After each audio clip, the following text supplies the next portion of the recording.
জায়গা আমি আল্লাহর দরজায় হবে না। এই জন্য টাকার অহংকার করা যাবে না, ক্ষমতার অহংকার করা যাবে না, সম্পদের অহংকার করা যাবে না, জনপ্রিয়তার অহংকার করা যাবে না, এলেমের অহংকার করা যাবে না, ধনের অহংকার করা যাবে না, সন্তানের অহংকার করা যাবে না, জাগা জমির অহংকার করা যাবে না। মানব হিসেবে আমাদের কোনো অহংকার নাই, আমলের অহংকার করা যাবে না, এলেমের গৌরব করা যাবে না। আমরা মানুষ, আমাদের কোনো অহংকার নাই। অহংকার একমাত্র আল্লাহর। অহংকার কার? আদম সবিল্লাহ অহংকার করলো, আল্লাহর সাথে তর্ক করলো। আল্লাহ রাব্বুল আলামিন বলেন, দূর হয়ে যা, বিতাড়িত হয়ে যা, আমি আল্লাহর দরজায় আর তোর কোনো জায়গা নাই।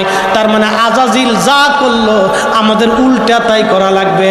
আজাজিল অহংকার করলো, সেজদা দিল না, আমাদেরকে সেজদা দেওয়া লাগবে। আর আল্লাহর দরবারে মাপ চাইতে হবে। আমরা যখন সেজদা দিব, আল্লাহর দরবারে মাপ চাবো, আমার আল্লাহ আমাদের জীবনের গুনাহগুলি তখন মাফ করে দিবে। কি কথা কোন ঠিক কিনা?